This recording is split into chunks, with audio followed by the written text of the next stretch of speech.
এই কারণে জুলাই হয়েছিল, 5ই আগস্ট হয়েছিল। সেই শেখ হাসিনাকে বিদায় করা হলো, কিন্তু শেখ হাসিনা তো আবার আসছে। সেই প্রেক্ষাপটটা আসলে কেমন হবে? সেটা অনেকেই বলছে যে ডিসেম্বরের মধ্যেই তিনি আসবেন। এরকমও ডেট বলা হচ্ছে যে 6 তারিখে আসবেন। এবং লন্ডনের সিলেটের সাবেক মেয়র আনোয়ারুজ্জামান তিনি বলছেন যে 10টা বিমানে করে আসবে আহ শেখ হাসিনা। তার সাথে 10টা বিমান, 40টা বিমান আসবে, আবার যুক্তরাজ্য থেকে 10টা বিমান আসবে, এরকম বলছে। তো এগুলো কি পাগলের প্রলাপ, নাকি আসলেও এগুলো বাস্তবে ঘটবে? না আপা, আমি তো ডিসেম্বর পর্যন্ত অপেক্ষা করতে রাজি না। আমি বলবো যে উনি কালকেই চলে আসুক। উনি জুলাইতে গিয়েছিল, জুলাই আগস্টের 5 তারিখে উনি চলে আসুক। হুম। ডিসেম্বরে কেন আসবে? কালকে আসলে অসুবিধা কোথায়? আমি বলবো যে আপনি কালকে চলে আসুন। আপনি আইনের মুখোমুখি হন, আইনের প্রতি শ্রদ্ধাশীল হন। আইন যদি আপনাকে ফাঁসি দেয়, আপনি ফাঁসির কাছে যাবেন, অসুবিধা নাই। কিন্তু এখানে এত বলার কি আছে যে আসবে আসবে আসবে? আসলে চলে আসুক, আর অসুবিধা আগস্ট নাই তো, মাসটা আমাদের ভালো কোনো না, অসুবিধা যে নেই। ব্যাখ্যাটা পেলাম যে আগস্ট মাসটা ভালো না। আগস্ট মাসে 15ই আগস্ট হয়েছে, 22শে আগস্ট হয়েছে, 5ই আগস্ট হয়েছে, যার জন্য ডিসেম্বর মাসটাকে ওনারা চুজ না, করছেন, তাহলে জুলাইতে চলে ডিসেম্বর মাসে আসুক। বিজয়ের এখনো তো মাস। জুলাই তো এখনো অনেকগুলো দিন আছে, জুলাইতে চলে আসুক। জুলাইয়ের 20 তারিখে চলে আসুক, 21 তারিখে চলে আসুক। সেই ডিসেম্বরে কেন যাবে? শুনেন, আমি আপনাকে একটা কথা বলি।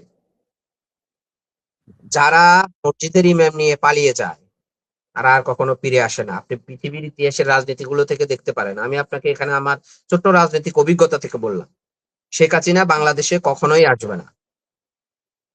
এটা আমি আপনাকে বলে দিতে পারি। যারা বলছে তিনি আসবে, তারা শুধুমাত্র খুনি হাসিনাকে ব্যবহার করছে। ব্যবহার করে তারা তাদের উদ্দেশ্য হাসিল করতে চাচ্ছে। তারা চাচ্ছে যে সরকার একটা বেকায়দায় পড়ুক, বাংলাদেশে আবার একটা মব কালচার চলে আসুক, অস্থিতিশীল পরিবেশ চলে আসুক।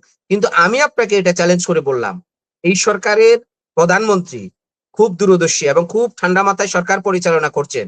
তিনি হুটহাট কোনো সিদ্ধান্ত নিচ্ছেন না, গণতান্ত্রিক প্রক্রিয়ায় সিদ্ধান্ত নিচ্ছেন। সুতরাং এই সরকারকে বেকায়দায় পেলে, এই সরকারকে উৎখাত করে বাংলাদেশে ভিন্ন কিছু চিন্তা করা, আমি মনে করি এটা বাংলাদেশের জন্য রাজনীতিক না।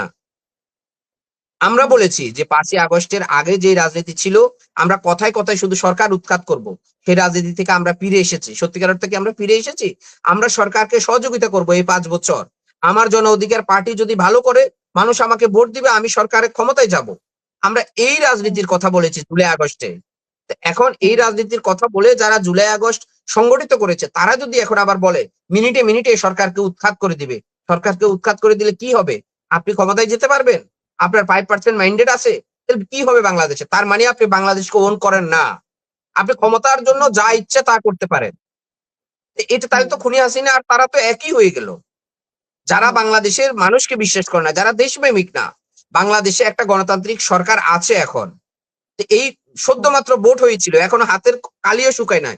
এর মধ্যে যারা সরকার পতনের ডাক দেয়, তারা কি দেশপ্রেমিক? তারা ক্ষমতা লোভী, তারা একটা হুম। প্রতারক, তারা বারবার বাংলাদেশের মানুষের সাথে প্রতারণা করতে চায়। তো আমি মনে করি হুম। মানুষ এটা এখন বুঝে গেছে। সুতরাং বাংলাদেশের মানুষ এখন যে আন্দোলনকে ধরেন শতভাগ স্বতঃস্ফূর্ত যদি কোনো আন্দোলন হয়, প্রত্যেকটা আন্দোলনেই সরকার কেন পতন হবে আপনি আমাকে এটা বুঝাতে হবে। একটা সমস্যা সৃষ্টি হয়েছে, ধরুন এই রাস্তাটা ভাঙ্গা। এখন আমি যদি বলি এই রাস্তাটা এখন যদি ঠিক না হয়, কালকে থেকে সরকার পতন আন্দোলন, এটা কোনো সভ্য পৃথিবীর কোনো দেশে আছে? আবার আপনি কথায় কথায় বলবেন আমরা 5ই আগস্টের শিক্ষা নিয়েছি, আমরা জুলাই আন্দোলনের স্পিরিটকে ধারণ করি। জুলাই আন্দোলনের স্পিরিটটা কি? নির্বাচিত সরকারকে হুম। সহযোগিতা করা, সরকারের যুক্তি সমালোচনা করা, সরকারের উন্নয়নমূলক কাজে বিরোধী দল সহযোগিতা করা। এটাই হচ্ছে জুলাই হুম। শিক্ষা, আগস্টের শিক্ষা। তা আপনি তো ভাই সেই শিক্ষাতে নাই। তা আপনি বিক্রি করছেন কেন জুলাই আগস্ট? একটা দল দেখতেন না মুক্তিযুদ্ধে বিক্রি করে, মুক্তিযুদ্ধের কথা বলে ন্যূনতম মুক্তিযুদ্ধ ধারণ করতো না। ওই দলের মধ্যেই রাজাকাররা ছিল। সুতরাং এই এখন যারা এই কথাগুলো বলছে, তাদের মধ্যেই জুলাই বিক্রেতারা আছে, তাদের মধ্যেই জুলাইয়ের রাজাকাররা আছে। তো তারা তো বাংলাদেশের হুম। মানুষের কাছে প্রত্যাখ্যিত হয়েছে এই নির্বাচনের মধ্য দিয়ে।